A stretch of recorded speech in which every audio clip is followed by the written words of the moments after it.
famille sur A+. Ensuite, surprise! À partir du 15 janvier, accédez à plus de 50 chaînes en haute définition. Et pour bien commencer l'année, profitez de 15 jours offerts à la formule Tout Canal Plus pour tout réabonnement. Alors faites-vous plaisir, réabonnez-vous vite au bouquet Canal Plus. Ici, Radio Clédou, c'est tout un monde entre vos oreilles. Le sport, les infos, la musique, l'actualité, le tout amusé et servi à chaud pour vous sur Radio Clédou.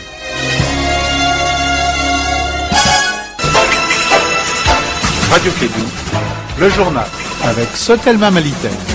Mesdames et messieurs, fidèles auditeurs, un conjure Clédou et Sikari pour la première fois, fidèles parmi les fidèles, on vous dit bonjour et bienvenue, bonjour et bon réveil, bonjour et bonne journée et surtout bonjour et très bon travail et bonjour et longue vie à vous tous. Il est exactement 7h30 temps universel. Nous sommes aujourd'hui mercredi 23 janvier de l'an 2019. Vous allez suivre le journal, première édition de la matinale. Le présentateur se nomme Bakary Sekoussi. C'est Bakary, bonjour et bienvenue.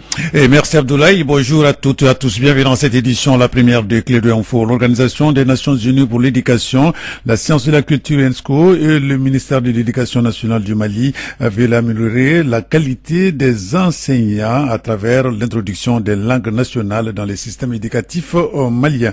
On aura donc des précisions avec Etienne Niaré.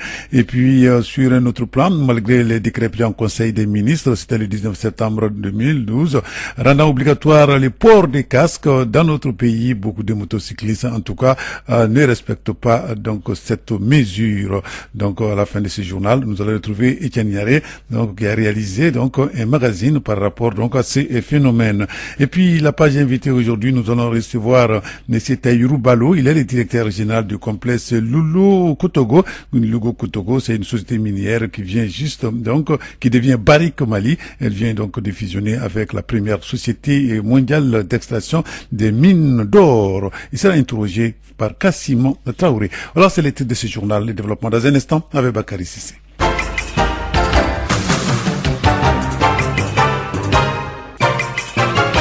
Et bienvenue à cette édition, la première de Clédou Info. Aujourd'hui, nous sommes le mercredi 23 janvier 2018. Je le disais tantôt, ouverture, c'était hier matin d'un atelier de formation sur l'utilisation des langues nationales dans les écoles fondamentales et les secteurs de la formation professionnelle au Mali. Cette rencontre vise à contribuer à l'amélioration de la qualité des enseignements à travers l'introduction des langues nationales dans les systèmes éducatifs. C'est une initiative de l'Organisation des Nations Unies pour l'éducation, la science et la culture UNESCO et le ministère de l'Éducation nationale du Mali. Les précisions avec Etienne Niaré. Cette rencontre de 3 jours qui regroupe des Sénégalais, des Nigériens et des Maliens va permettre aux experts d'échanger sur l'importance et l'introduction rapide des langues nationales dans les fondamentales et le secteur de la formation professionnelle. Hervé Ouo-Marchand, représentant de l'UNESCO au Mali. L'idée ici, c'est de se retrouver pour voir les pistes pour accélérer cette introduction des langues nationales, avec aussi un enjeu qui va au-delà de cette introduction des langues nationales, qui est celui de le relier à la formation professionnelle pour les jeunes. Les jeunes, ils veulent un avenir, ils veulent de la richesse, ils veulent donc des emplois, et donc lier l'introduction des langues nationales avec des compétences liées à des métiers, ça nous apparaît clé. Donc on a fait une étude de diagnostic au Mali qui montre que si on lie l'introduction des langues nationales à la formation professionnelle, on va beaucoup plus vite que si on essaye d'alphabétiser et de former à un métier ensuite, ou l'inverse. Amadou Koïta, ministre de la Jeunesse, de l'Emploi et de la Construction citoyenne, s'est réjoui d'une telle initiative. Nous savons aujourd'hui que la valorisation de nos langues nationales est une étape importante, c'est un passage obligé pour le développement de notre continent, pour le développement de nos pays. Voilà pourquoi nous nous réjouissons de cette initiative de l'UNESCO. Le gouvernement de la République du Mali ne ménagera aucun effort puisque nous avons déjà une politique nationale de la valorisation de nos langues nationales. Aujourd'hui, nous venons également d'adopter le Codec 2 qui tend vers cela. Donc ça veut dire qu'aujourd'hui, tant que nous ne développons pas ce secteur, de faire de nos langues nationales une priorité des priorités, il sera un peu difficile pour nous d'amorcer un développement pour notre continent. Cette rencontre regroupe une quarantaine de personnes venues du Niger, du Sénégal et du Mali. Voilà, merci Étienne Niaré. Sur un autre plan, journée porte ouverte au niveau du centre agrobusiness donc de la mine Loulou Kotoko, donc par les médias dans ce centre. C'est la théorie de Lavoisier, les grands chimistes là, qui a appliqué. Rien ne se perd, rien ne se crée, tout se transforme. Le centre fait aussi de la formation pour les jeunes dans les domaines agricoles. Kassim Traoré, reportage. À côté du complexe minier Gungutu Loulou, il y a un centre d'agrobusiness. Moussa Togola, responsable de la formation. L'agrobusiness a ouvert sa porte ici en octobre 2015. Et nous sommes à la 3e promotion du centre agrobusiness. Première promotion, c'était la promotion recrutée directement par Rangoul. Au départ, c'était 100 apprenants, mais enfin, ils sont sortis 56. Actuellement, on est en train de les installer et ils vont commencer, ils sont devenus déjà des entrepreneurs. La deuxième promotion qui était venue, ça c'est la promotion partenariat GZ. Ça, c'est la deuxième promotion. Et actuellement, nous sommes avec la deuxième promotion, comme vous l'avez vu, en Salis. L'agrobusiness de Sakola lie formation et activité culturelle. Mamadou Traoré, responsable de la filière animale. Mais nous sommes en train de montrer aux jeunes qu'on peut produire sans engrais, qu'on appelle la production bio. La transformation de tout ce qui est biodégradable. Donc, de manière que ce qu'une section abandonne comme déchets, nous on récupère et qui constitue une matière première pour nous, pour la transformer en fibres organiques et que nous utilisons au niveau du maraîchage. Et les sous-produits du maraîchage sont utilisés par la bouverie et par les poissons et autres choses, comme nous faisons vice-versa. Les élèves de ces centres bénéficient de l'expérience du centre Sangaï du Bénin. César Léodé, formateur. Si on prend nos feuilles naturelles et nous fabriquons les pesticides avec ça, et c'est avec ça que nous traitons nos concombres, en tout cas nos végétaux, c'est avec ça qu'on traite. Donc vous pouvez rentrer dans notre champ et cueillir les végétaux seulement et commencer à manger. Ça ne vous fera pratiquement rien. Donc c'est pour cela que nous sommes venus ici pour inculquer et cela à la population malienne. En plus de la production, il y a aussi la vente. Awa Kamate. La gestion financière, plus généralement, c'est par rapport à la vente. On fait la vente. En même temps, on effectue des dépenses par rapport à la rotation entre les différents domaines. Et puis, ce sont les recettes qui sont issues de ces différents domaines-là qui servent à payer les formateurs que nous avons recrutés. Actuellement, avec l'appui des GIZ, il y a une formation de 150 personnes, dont 2 jeunes femmes.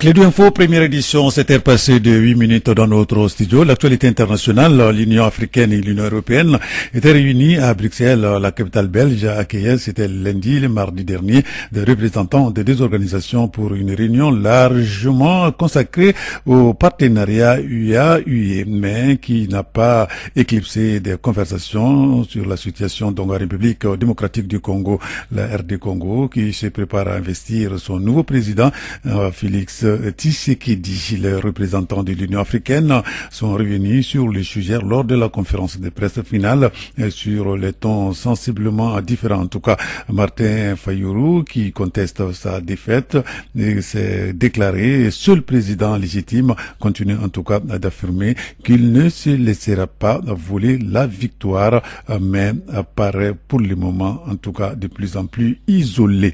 Et puis en République centrafricaine, les délégations des chefs de groupes armés, mais aussi les représentants du gouvernement sont partis hier, mardi 22 janvier, en Centrafrique, et pour Khartoum, où lieu le 24 janvier prochain, l'ouverture d'un grand dialogue national centrafricain est attendue sous l'égide de l'Union africaine. Un processus entamé avec 14 groupes armés. Ils ont rendu donc leurs revendications au panel de l'Union africaine en préalable à l'ouverture du dialogue. Un dialogue national qui intervient alors qu'environ 80% du territoire est aujourd'hui aux mains des groupes armés et que les incidents et les combats sont encore réguliers dans ce pays. Et puis au Burkina Faso, tout près, certains accusés dans le procès de putsch manqué ont effectué un second passage devant le tribunal militaire de Ouagadougou. Cela fera bientôt 1 an que le procès des coups d'État contre le gouvernement de la transition est ouvert. Les 84 accusés, parmi lesquels les généraux Gilbert Djendéré, ex-chef d'état-major particulier de Blaise Compaoré, Djibril Bassoulé, ancien ministre des Affaires étrangères, et des soldats de l'ex-régiment de sécurité présidentielle comparaissent pour attentat à la sûreté de l'État, meurtre, coups et blessures et trahison, entre autres.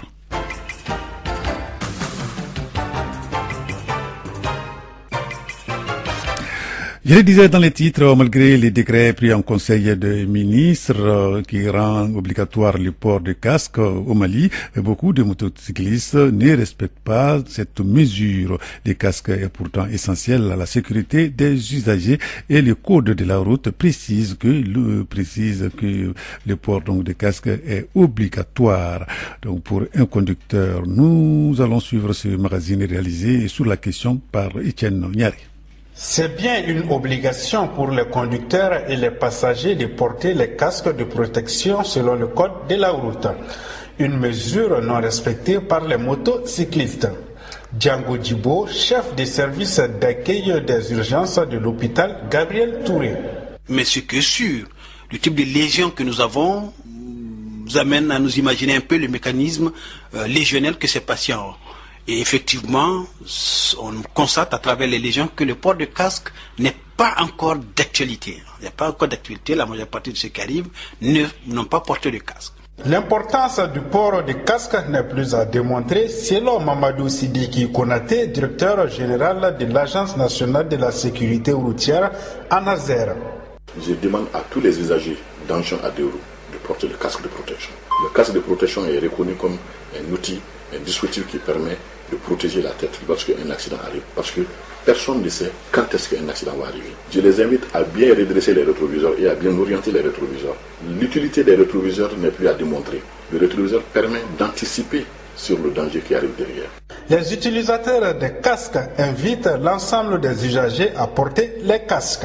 Moi personnellement c'est très important pour moi parce que moi je vois toujours des accidents, ça m'inquiète quoi.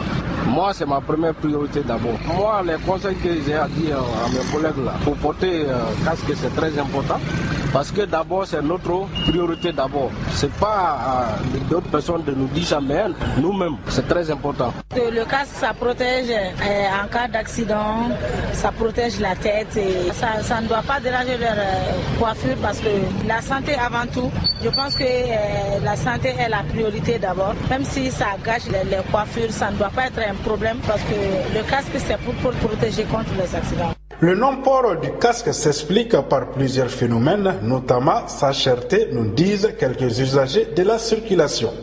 Pour moi, quand je porte le casque, je n'arrive pas à bien conduire la moto. Je ne suis pas habitué à ça.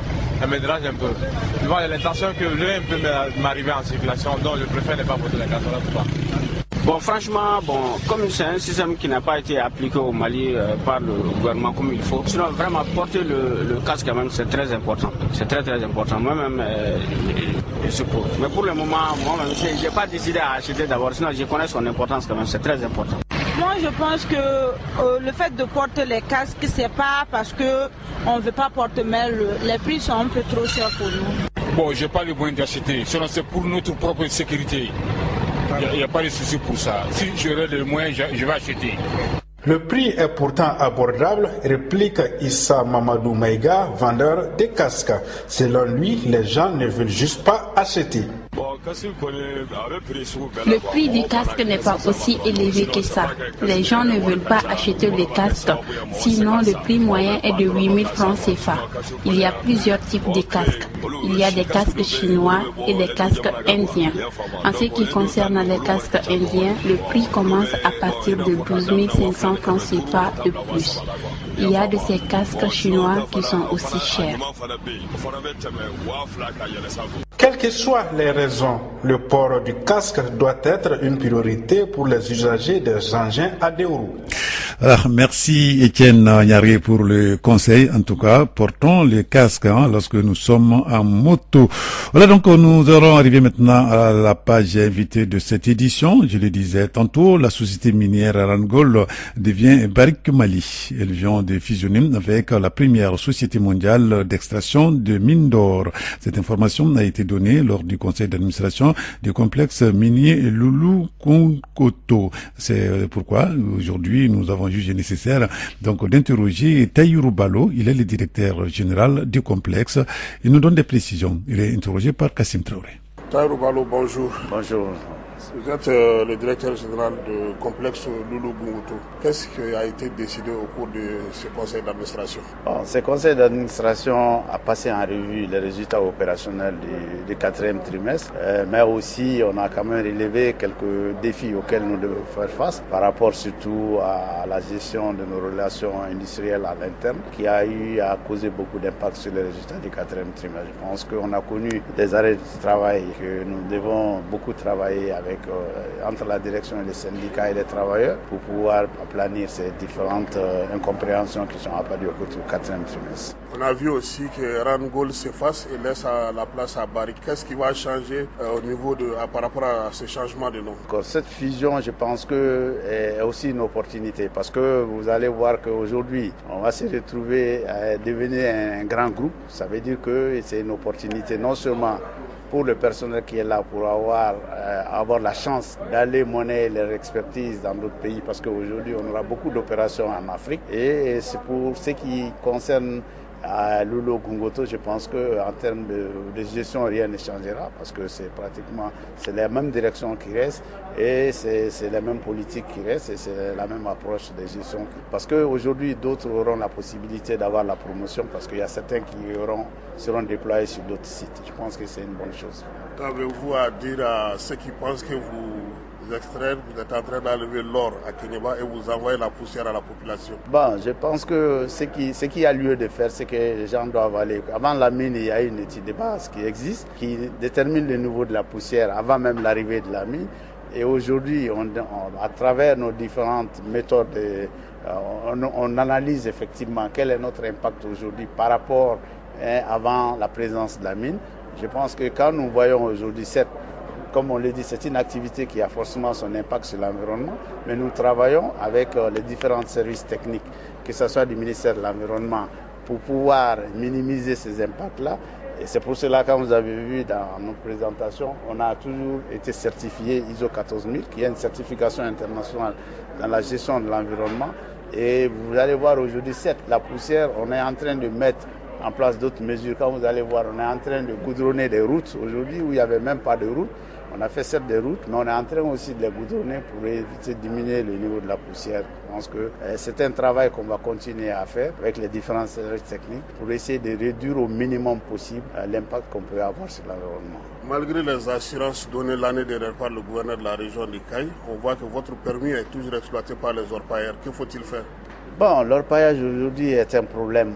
Est devenu un défi national. Je pense que cela nécessite réellement la conjugaison des efforts de tous les acteurs, c'est-à-dire que l'État, les sociétés minières, les collectivités territoriales et à tous les niveaux, je pense qu'il doit y avoir une synergie. Les gens doivent travailler pour faire face à ces défis qui est aussi un défi non seulement environnemental mais un défi sécuritaire, mais un défi de santé publique aussi. Donc je pense qu'on est tous interpellés et nous, à notre niveau, on essaie de travailler. Comme on l'a dit, on a mis en place un comité intermine pour essayer de voir au niveau des différentes sociétés minières qu'est-ce que nous pouvons proposer à l'État pour permettre à l'État, d'aider l'État à faire face à ces défis aujourd'hui auxquels nous. Donc, je pense qu'il y a un certain nombre d'initiatives que nous avons, à savoir la création des couloirs d'orpaillage sur notre permis pour pouvoir avoir les orpailleurs dans des endroits bien définis où ils peuvent être contrôlés et que l'État puisse pouvoir au moins percevoir certaines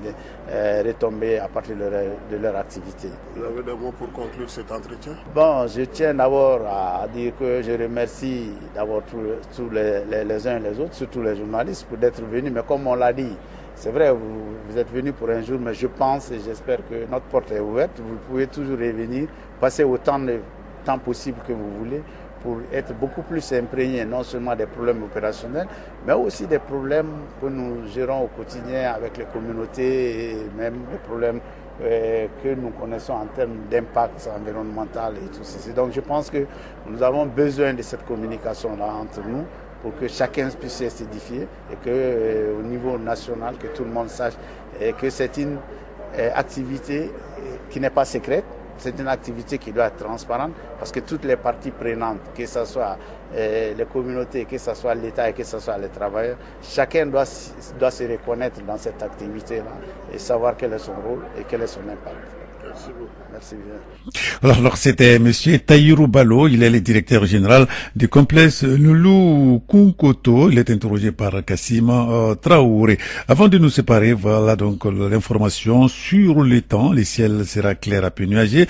Le vent sera de direction nord-est d'intensité faible à modérée pour se renforçant par moment sur l'ensemble du pays. La visibilité sera légèrement affectée par la poussière en suspension dans les régions de Tombouctou, Gao, Kidal, Menanka, Taoudéni. Hier, elle sera donc assez bonne. Les températures seront sans grand changement par rapport aux valeurs observées sur l'ensemble du pays. Ici à Bamako, le ciel sera clair à peu nuagé. Le vent sera de composante nord-est d'intensité faible à modérée, se transformant par moment. La visibilité sera légèrement réduite par la poussière en suspension. Les températures maximales et minimales prévues pour la journée d'aujourd'hui sont respectivement de 29 degrés et de 14 degrés. À midi, il fera 26 degrés à Bamako. Le soleil s'est levé à 6h59 et le soleil va se coucher aujourd'hui à 18h28 ici à Bamako. Voilà, c'est tout pour cette édition. La première de Clé Info. Merci de l'avoir suivi. Vous allez trouver la rédaction à 13h pour la seconde session d'information de Clé Info. D'ici là, l'information continue sur notre antenne. Restez avec nous dans un instant. La rubrique Elect. Radio Clédou, le journal avec Sotelma Malitel.